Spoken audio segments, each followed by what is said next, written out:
Baiklah, kita teruskan dengan langkah yang pertama yang dijalankan selama 10 minit. Baiklah, bagi langkah pertama ini, kami telah menggunakan, kami akan memaparkan video lagu animasi Omar dan Hana yang bertajuk Oh Meriahnya Raya, dan kami juga akan menggunakan peta pemikiran iaitu peta buih. Baiklah, bagi strategi pengajaran dan pembelajaran, guru akan memaparkan video lagu animasi Omar dan Hana yang bertajuk Oh Meriahnya Raya. Seterusnya, murid akan menyanyi berdasarkan lirik yang terdapat dalam lagu animasi ini dan sambil melakukan pergerakan kreatif yang diketuai oleh guru. Baiklah, seterusnya kami akan memaparkan video animasi Omar dan Hana yang bertajuk Oh Meriahnya Raya berserta dengan pergerakan kreatif yang diketuai oleh guru.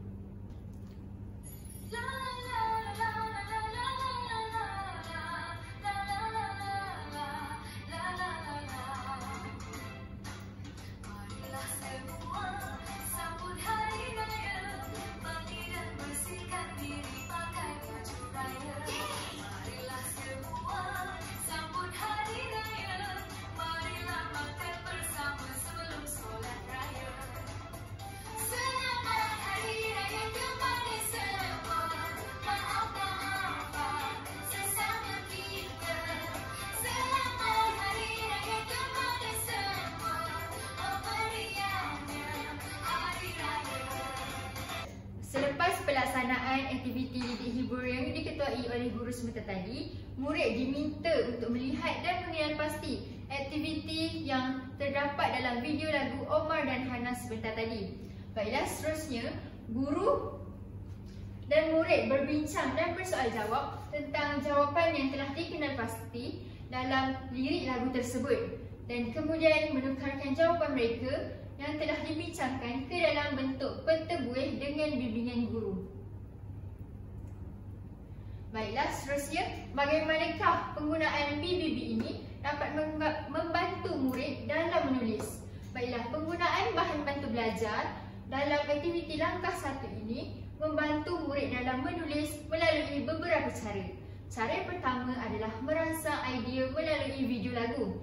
Baiklah, lagu Oh Meriahnya Raya memberikan murid gambaran yang jelas tentang aktiviti hari raya yang boleh mereka kaitkan dalam pembelajaran pada hari itu. Baiklah, seterusnya, murid juga dapat menyenaraikan aktiviti seperti mengambil gambar, menjamu selera, solat hari raya dan berkunjung ke rumah sanak saudara berdasarkan lirik lagu yang mereka telah tonton sebentar tadi.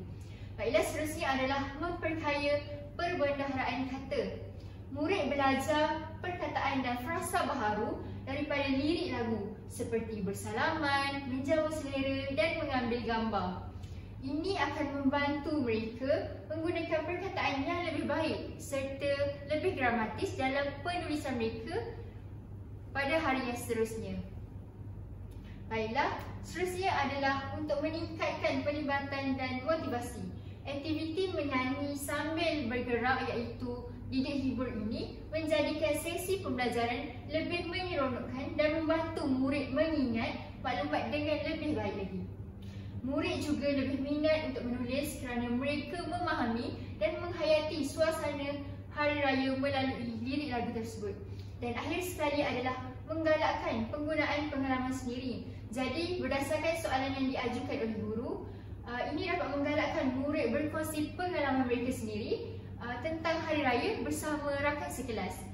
Hal ini juga murid dapat menghubungkan pengalaman tersebut dalam penulisan mereka dan menjadikan lebih peribadi dan bermakna.